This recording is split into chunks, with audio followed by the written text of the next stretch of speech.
Welcome to LiveDaf, your online Daf Yomi Shir.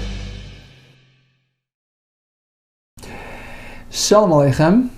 Welcome back to today's Daf Hayomi, Meseches NIDAH Daf Chaf Beis. We are 8 lines off the top of the Amud. Here comes an interesting question posed by Rabba to Rav Huna. Ba'aminei, Rabba me Rav Huna, Haroya Keri. If a person experiences an emission of Keri material, Bekesam, it didn't come out naturally, it didn't flow out. It was extracted with a kesam, a little spindle, some sort of instrument, which extracted that material. Now, what's its status? Shall we say, Mimenu? The pasuk refers to this experience as the Keri leaving him, Mimenu, Amrachmana. So does the pasuk say. Perhaps it means Adanafik, Mibsare, V'loi Bekesam, until it leaves his basar naturally, as opposed to being extracted with some sort of external, force. Oidilma, on the other hand, Hai Mimenu, perhaps the word Mimenu is just saying that it has to actually depart from the person, as opposed to what we learned yesterday by Dam NIDAH. Even if it's still within, if it's on its way out, it's also counted. But here, unless it leaves him, so it has to be out. But the means of extraction isn't really pertinent. Even with a kesam, Amrulais says, skip this, let's put aside this consideration. What about the volume? There isn't enough volume there to affect him. Look, either way, you're lacking because the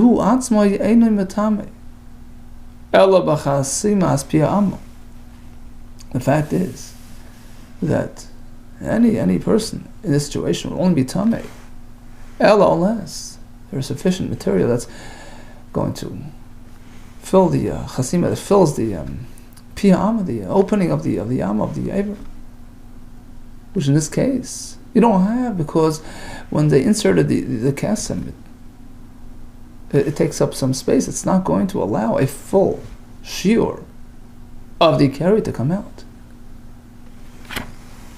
So that in itself should discount the whole experience. Now the Gemara is going to make a sort of a side point on this discussion. The very fact that we have, you see, by Dam NIDAH, there's no shiur, right? Even a droplet, we spoke about tipa kachardol, like a mustard seed, even a droplet, because it's a personal experience. It's a self-generated tumah, even a droplet, sufficient.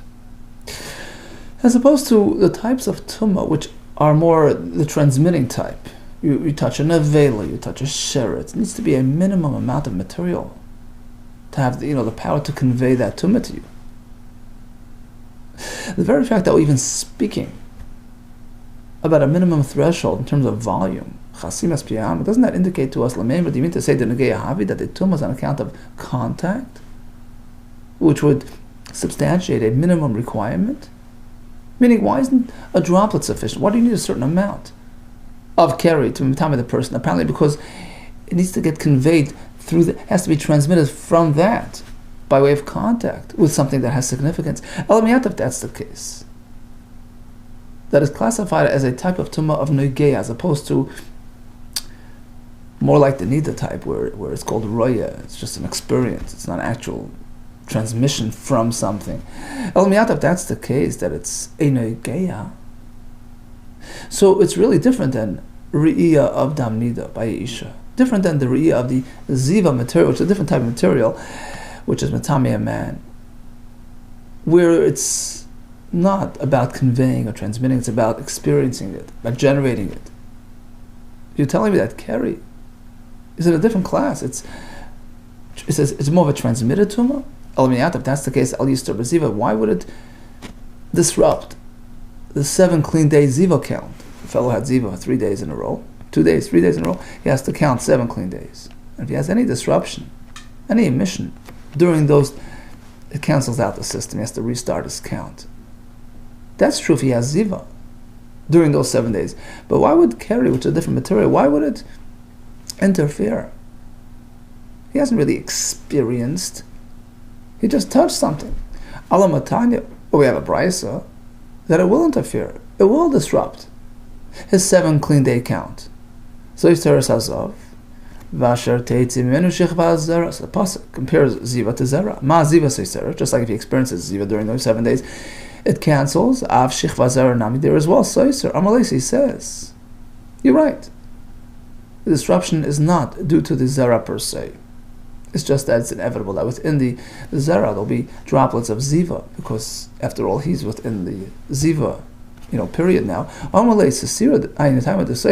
Regarding disruption, I'll tell you why it sets him back. It's impossible to have this carry coming out of this person who's now a zav without bringing along elements of ziva. So that's why. Because he's experiencing ziva. During those 7 allegedly clean days, it's not clean anymore, so it cancels. Says the Gemara, well, then let's swing the pendulum the other way. We know that a zav who experiences actual ziva during the 7-day count, there goes the 7 days. You could be holding him already at last minute of day 7. Cancels everything. So if that's the case, that experiencing carry / zera, which tags along a little bit of the ziva, that explains why it's seiser. Let it be seiser the full 7 days. And we know it's not so. It only has a very limited disruption power. Alamatanya, we have a brisa seiser asazav. Then it says vashatesi menishich hazar l'tama ba. So first we say, yeah, zera can have a similar effect to ziva regarding canceling the count. Ma ziva is seiser as af. Likewise, shel zera seiser. But to what extent? Shall we match them up completely? Ma ziva seiser is kol zayin. So perhaps just like ziva will disrupt all 7 days. If he has ziva on day 7, he has to start over. Av shechva zera nami. There are 2. Seiser kol zayin tamalema. The pasuk continues with tama ba. Experiencing zera during the Shiva Nekiyim will have impact, but only to the extent that zera in general can be metame a person, which is only a 1-day tumah. A person has zera out of the blue, it becomes about carry for that day only. You only have within it only to the extent of the tumah power of zera.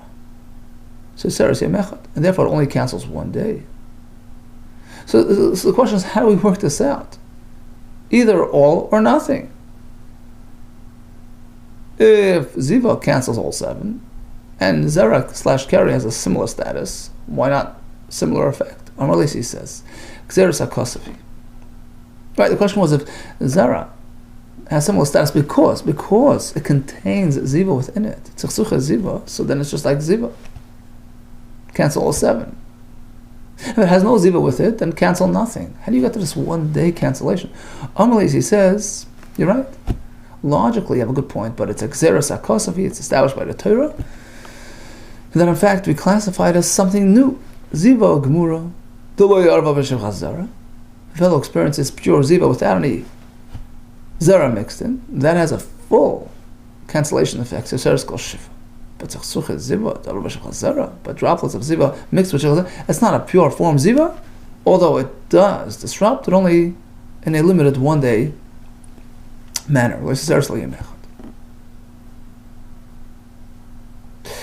Okay, so we start with an interesting question. We know that dam nidah, even a droplet, is metame. Ziva as well. What about keri? Keri has a shear, chasimas piyama. And the question was posed, what about if it's extracted with a kisam? We weren't really sure about that.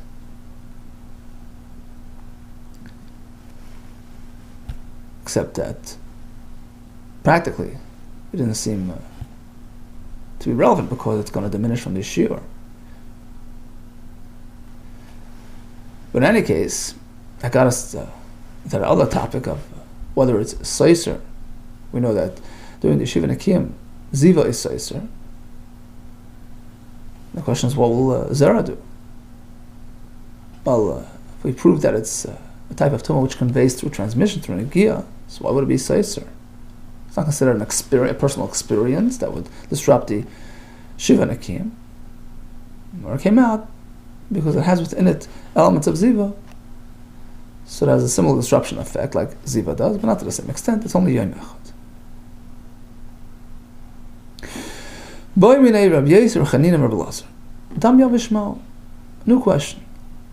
Let's shift back to the woman. The woman who had dam, she's a NIDAH. What if it's dried dam? Does it count? Shall we say ki yizev zayv dam? Amrachman. The pasuk speaks about a flow of dam. Ad made of diamond until it's a flowing entity. Divle. That counts. Lach in. If it's wet, liquid form, yeah, Yavashlei, but not in dry form. Or you can say, hi. All of the pasuk that relate to a flow, that's because typically it's a flow. But it's not necessarily ruling out otherwise. And certainly I feel Yavashnam, even dry would work. We have a Mishnah that works. Damanida. Ubsarames.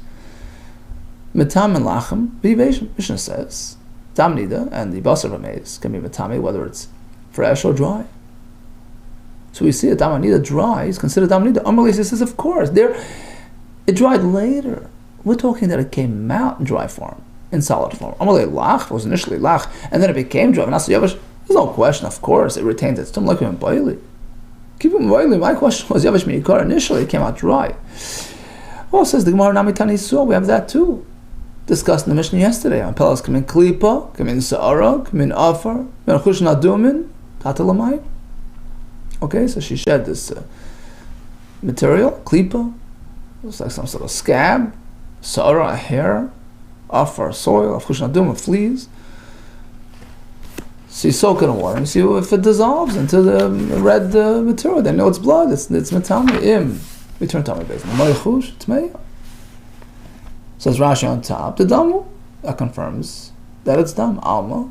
Clearly we see even though she experienced it as dry material, it's still qualifying dam. Says the Gemara Yachi. Well, if that's the case, so why bother melting it? Even if it didn't dissolve, it's still qualifying damnida, even in its dry form. Amar Rabba, I'll tell you why you have to go through this test. Because if you haven't seen it dissolve, true. Theoretically, you don't have to dissolve it, but you have to take it through the experiment to confirm that in fact it's liquefied dam. Because if it resists dissolution, then you know it's its own entity. It's a scab or something which doesn't qualify. Says the Gemara, is this even practical? Does this ever even happen? Yeah. Here comes a story. In fact, two stories. I'll tell you about Bryce. Amar Balazar, Rabbi Tzadok. Shnei Maasim, there are two incidents that my father experienced, and he presented to the Chachamim as a shayla that was brought to him. Shnei Maasim Hela Abba, my father brought up. So he relayed the story that happened to the Chachamim in Yavne. So he came and he brought it mitivin to Yavne. Maasa. First story, Beisha Shaisam Apelos Kmin Klipos Adumois, an Isha who is discharging these reddish, these red klipos, these scabs. Uba'u v'shalus Abba, and they came to ask my father. My father wasn't sure, so he went to the Chachamim. V'Abba shal Chachamim, who first needed to verify the medical side of it. And they asked the doctors. V'Abba shal Chachamim shal Raven v'Amr. They told him, B'Amr we'll tell you where it's from. Isha zu Maka. Yesh lo b'tech maya. This woman has some sort of internal wound, which is shedding these scabs. Shemimena, from that wound, mapelas k'min klipos. Tatilamai. Okay, so the only way to test it is make an experiment. Soak it in water. If they'll dissolve, then we know it's just blood, it's mea. But otherwise, then it's a scab which doesn't have status of blood. There's another story of an isha. She was shedding these hair-like, reddish substances, and again she came to my father, who went to the Chacham, went to the doctors. They told him, yeah, Shuma Yeshel Techmiya, she has this wart of some sort that's producing these reddish hair-like entities. Shuma Yeshel Techmiya, Shemenu and Pelaskim Saras Adumas. So you have to give it an experiment. Tata Lamayim, let her throw into water and see what happens. It dissolves, and we know it's Dam NIDAH. Amr Shlakish, what type of water temperature are we talking about that can provide a proper lab setting? Uba Paishrin. It needs to be lukewarm, because if you soak it in water which is too cold, it isn't necessarily going to dissolve. It's not going to present as a fair test. Tanya, we find the same in the Brisa, that it has to be lukewarm. Tata Lamayim Uba Paishrin. Rabban Shimon Leimer, no need to soak it. And actually, soaking does not really say it the way it is. You have to scrape it. I'll give it on the nail. So she'll scrape it down, crush it, using saliva. I'll give it on her nail.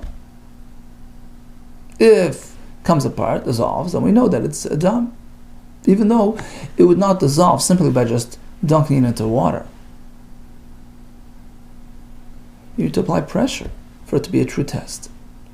My binayu, what's the point of difference between the two opinions? Maravina, whether dissolution through pressure indicates dam. Maravina miuch al dihat chakik binayu. That's the machlekes here. Tanakama says, well, if it liquefies on its own, that's dam, but if it's pressure that does it, that's not an indication of dam. Whereas according to Rabban Shimon Gamliel, even by way of nimoyach of pressure, miuch will also be dam. So that's the only way to make a true test. Crush it and see what happens. Now we have a Mishnah later on now in Masechta regarding tumah generating materials like the sheretz and the vela. All these are only metame when they're lach, when they're fresh, containing moisture, but they're not metame when they're fully dried up and moisture free. So you find a piece of an vela. How do we know whether it has any moisture content? So you have to soak it in water for how long? How long do you soak it in the lukewarm water? The paishrin meisleis, 24 hours. The question is, in our discussion regarding these solid, reddish materials, we do a soak. How long of a soak? Hachamai. Is it 24 hours or less? Mi ba'ina, do we need meisleis to give us a true, indication of what it is? Eloi, or perhaps you don't need that long. Rashi says a day or a night, and that will provide ample time for it to dissolve. And if it doesn't dissolve, it's not dam NIDAH. Shall we say, what's the difference? Why would this be different than over there? Well, you can say sheretz and avela akushi, those materials which are more harder, so it needs more to soften and dissolve. The akushi, be'ina meisleis, there, it's not going to dissolve, but it's going to fill with moisture and return to its fresh state. Since it's dakushi, it's more harder material, be'ina meisleis, we need 24 hours to achieve that result of a dam derachach loy, but blood, which is, to begin with, a softer type of entity. Perhaps even a shorter soak would do the job. Or loishna, maybe there's no difference. It's a standard 24-hour soak for whatever it is. Take it, leave it unresolved. Pelas come in talk. Okay, so back to the Mishnah. A woman who was mapel, she miscarried, she discharged something with a dug, a fish-like appearance, not a very human-looking entity. The Mishnah says that's not considered a valid vlad, that's not a legal birth, it's not a leida, she's not metame 2 months late. And this is in contrast to the beginning of the Mishnah, where we had a machlekes. by a similar case. On Palas Chaticha, she sheds this glob, this solid mass, where all the Chacham say, not only is it not a leda, but there's no tumas nida either, even though it's even despite its redness, it's a glob. It's not dam. Rabbi Yehuda disagrees. He says she's tamei tumas nida. We had two ways to explain. We had the Shmuel's approach that it's all a matter of color, meaning if it's a qualifying red, then we say, well, this is really dam nida in its congealed form, so she's tamei tumas nida on account of the dam that she had experienced. Whereas Chacham say, no, it's a chaticha, it's a new entity, it's too advanced to be considered dam. That was one way to understand the machlekes. Another way, which was presented by in the name of Rabbi Yochanan, all agree the chaticha doesn't qualify as dam nida. Question is whether shall we assume it was real dam accompanying this sort of miscarriage birth experience. It's called psichas hakever, opening of the womb. Is it possible without dam or not? Chacham say it's possible, so who says she had any dam? So she's not tamei. Whereas according to Rabbi Yehuda, it's impossible to have a psichas hakever with no dam. So inevitably there was dam nida and she's tamei. So now it begs the question. So in the next story, she was maplukim in dagim. Why not the same machlekes? It was an opening of the system, and why not have the same shitas? Why doesn't Rabbi Yehuda take issue with this as well? Fine, it's not a leda, but let it be tumas nida for the reasons we mentioned. Amr Shlavish, you're right. The Mishnah is just not repeating it, but of course it's subject to the same machlekes. Machlekes shnoy is presented based on the same machlekes. Rabbanani, this is Rabbanan speaking in the Mishnah, but of course Rabbi Yehuda would consider her tamei. Rabbi Yochanan says no. Afilu teim Rabbi Yehuda. Even Rabbi Yehuda would agree in this case that she's not tamei. Ad kan lekam Rabbi Yehuda hasam. It's only there by the chaticha where Rabbi Yehuda considers her tamei because he considers that in itself as a dam nida in its new form hasam. Elagab by chaticha the other dam the courage because it's regular for blood to congeal, so we looked at it as a congealed entity of dam nida. So the dam can turn into chaticha and it's still considered in a status of dam. Aval really heavy, but nobody would suggest that blood can sort of congeal into this fish-like looking entity. This is too far developed to be considered just congealed dam. Really heavy. So in this case, even Rabbi agrees. Look, there's no leda and there's no nida. Now, this is Rabbi Yochanan. Hold it. Rabbi Yochanan himself told us back by that Mishnah that the issue is not related to the question of whether we consider the chaticha to be congealed dam or no entity. Rather, the issue is, do we say psichas hakever automatically generates dam? So that seems to be inconsistent with the local quote of Rabbi Yochanan here. According to the other version of Rabbi Yochanan over there, there is whether or not you can have a psichas hakever without dam, and Rabbi Yehuda says impossible. If there's any sort of birth-like experience, we assume there's dam there. So whether it's a chaticha, whether it's fish, whether it's a goat, doesn't matter. So why wouldn't Rabbi Yehuda take issue with this as well? Even if she discharged something which looks like a fish, fine, that doesn't count. We could discount the actual dag, but there's dam alongside it.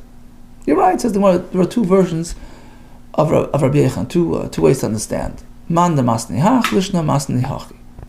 So the one who presented that version of Rabbi Yochanan over there, which is inconsistent with today's version, masni hachi.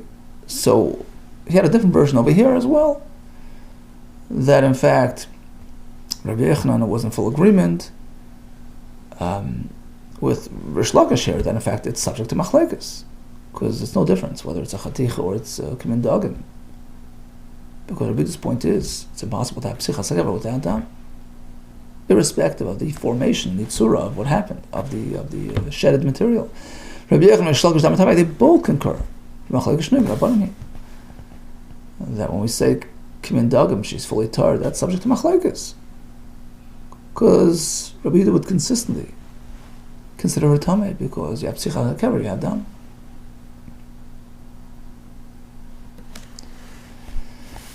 Okay, so again we have the first story of Apelas Chaticha, which is subject to Machlekes. Rabbi Yehuda says Tami, Chacham say Tar.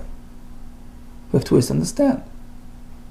Rabbi Yehuda says Tami because that Chaticha is like a new version of Dam, to which the Rabban disagree. And in that sense, he would agree that Kimin Dagan certainly does not qualify as congealed Dam, and he would be Matahir. Approach number two was, when you have a Psicha HaKever, Rabbi Yehuda says automatically this Dam, in which case it would apply equally to Chaticha and to Dagan. Okay, next in line is Apelas Kimi Behema. Mishnah says, you should something which looks more developed, more advanced, like a Behema, like a Chay, like a Oif. Here we have an interesting Machlekes. Chacham say it's not a Leida. It's not subject to the Tumas Leida. Whereas Rameir says, although by Dagam I agree, but by Behema, Chay, Oif, she's fully subject to Tumas Leida. The question is, what's the difference? Amar Vidamash, my time is Rameir. Why do we qualify something which looks like Behema? Because the Torah grants it special status in the way it describes how it was created, using similar terminology as human creation. Apparently it denotes, more advancement and more complexity, so it has that halachic status as well regarding triggering Tumas Leida for a woman who experienced this type of form.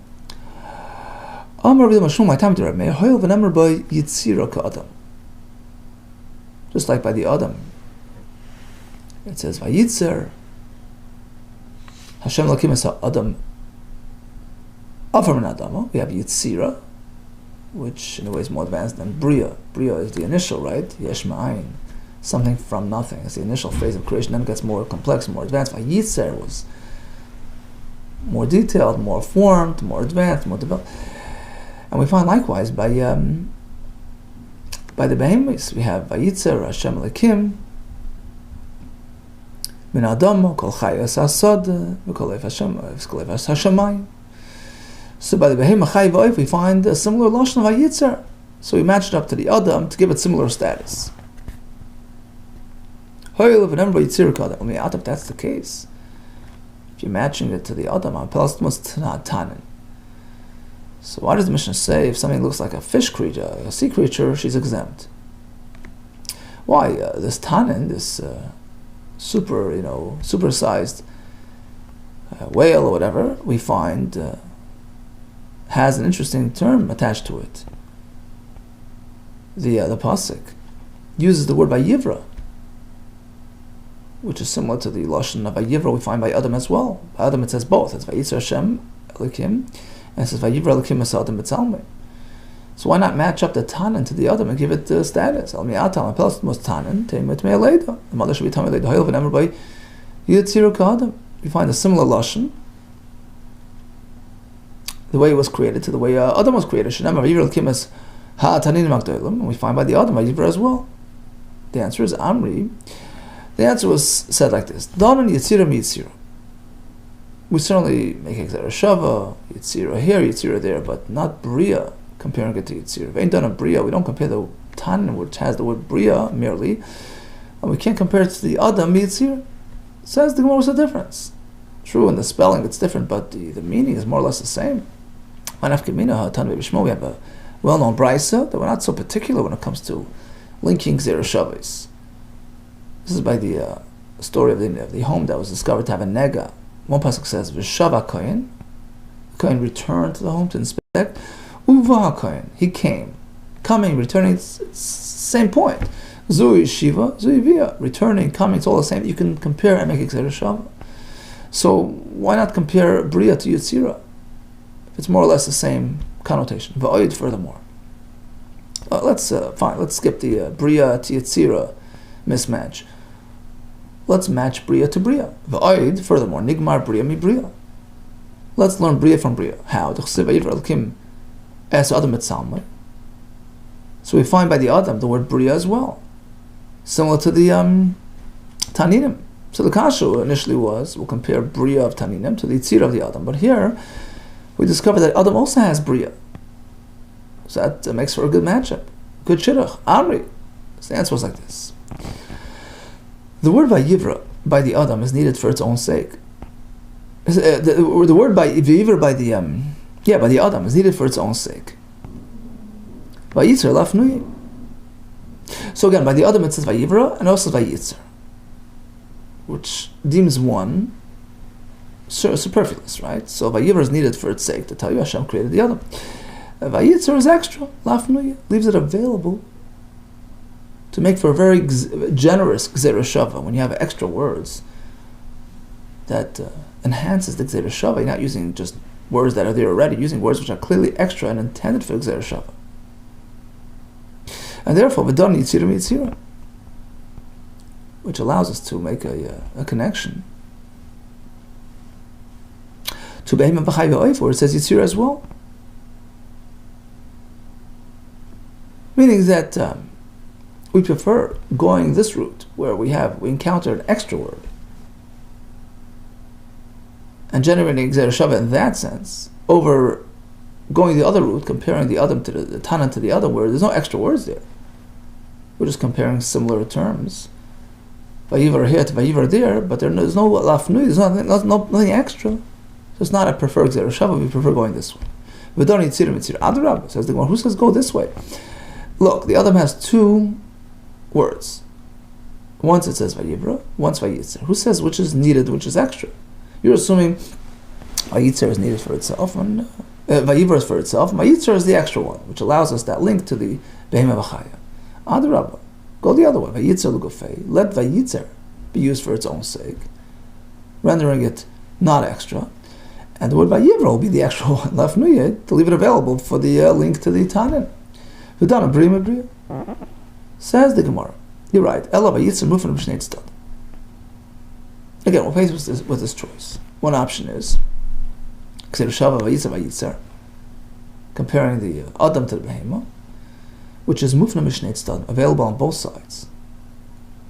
It's extra on both sides of the equation, and that's preferred over the other option of comparing Adam and Tanin, where true you have the extra word Vayivra by the Adam, but by the Tanin there's nothing extra.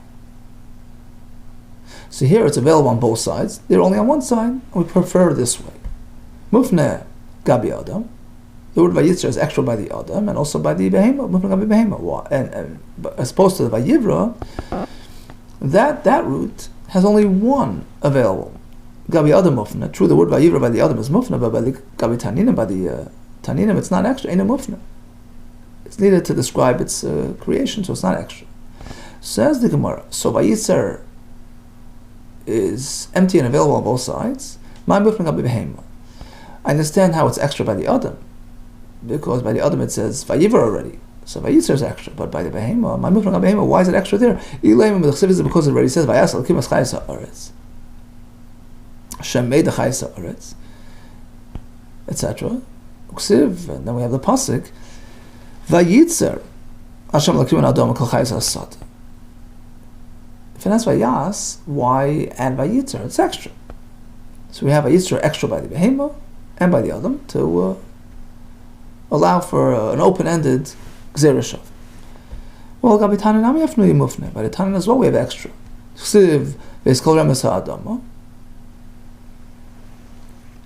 Actually, in that same pasuk, which begins with Hayasal Kimas Chayes Haaretz, it continues as Kol Adam, all these creatures.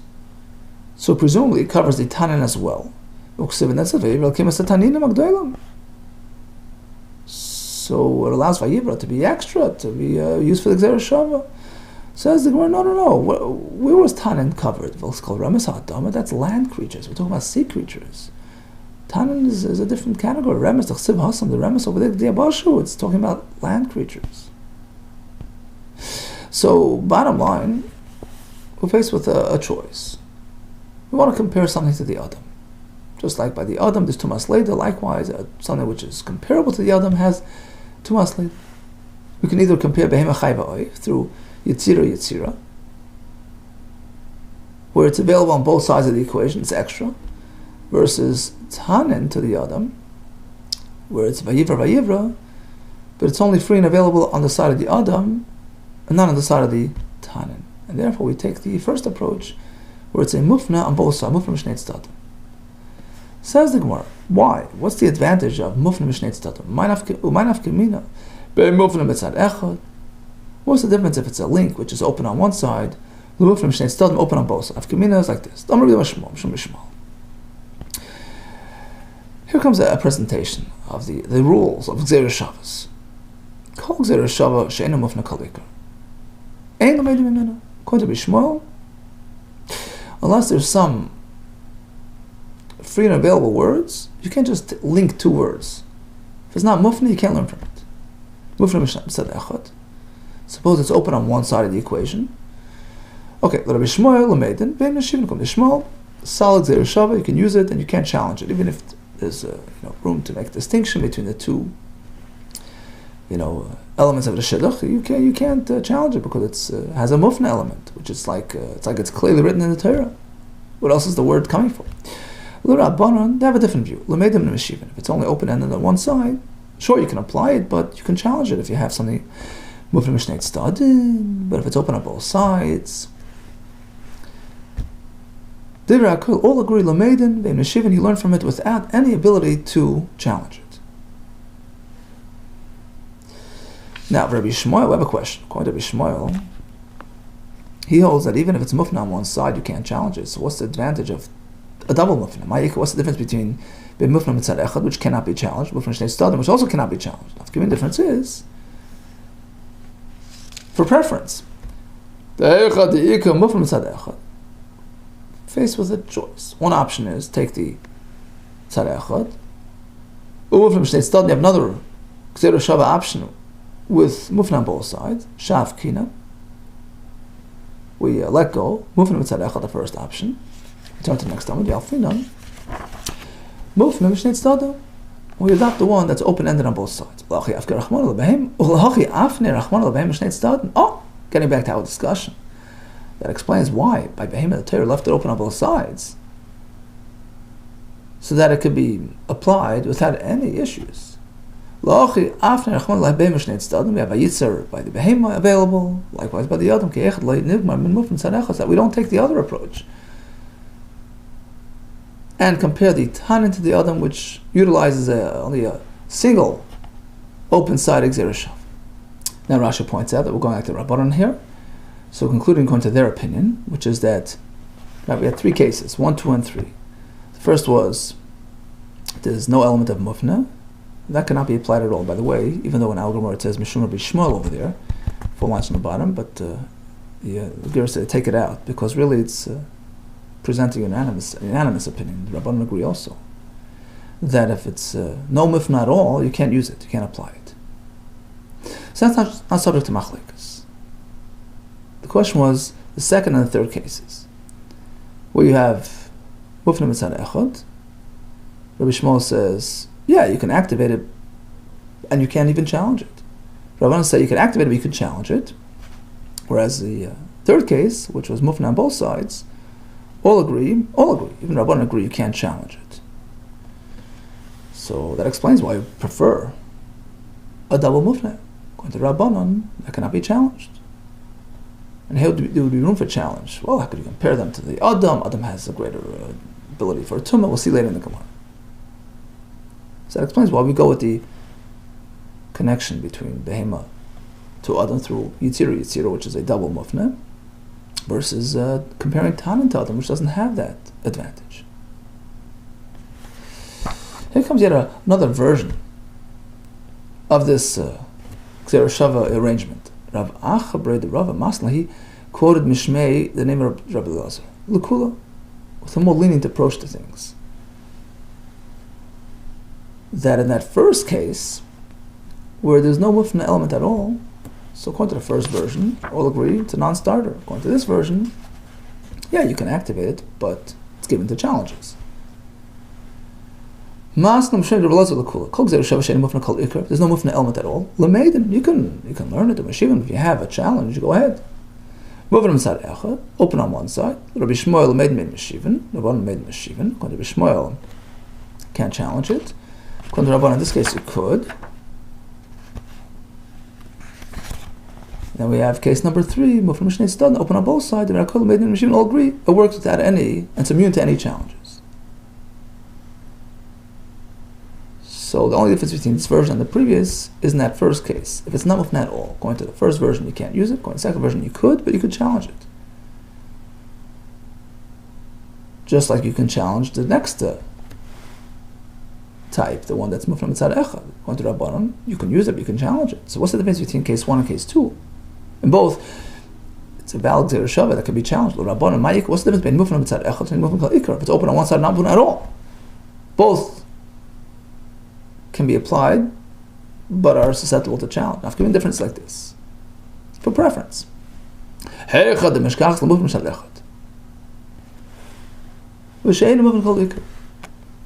encounter a mufna mitzad echad option, or a non-mufna option. And which way should I go? And there's no problem, there's no challenge to either one. V'lav la'is le'pircha, v'lav la'is le'pircha, none of them can be challenged.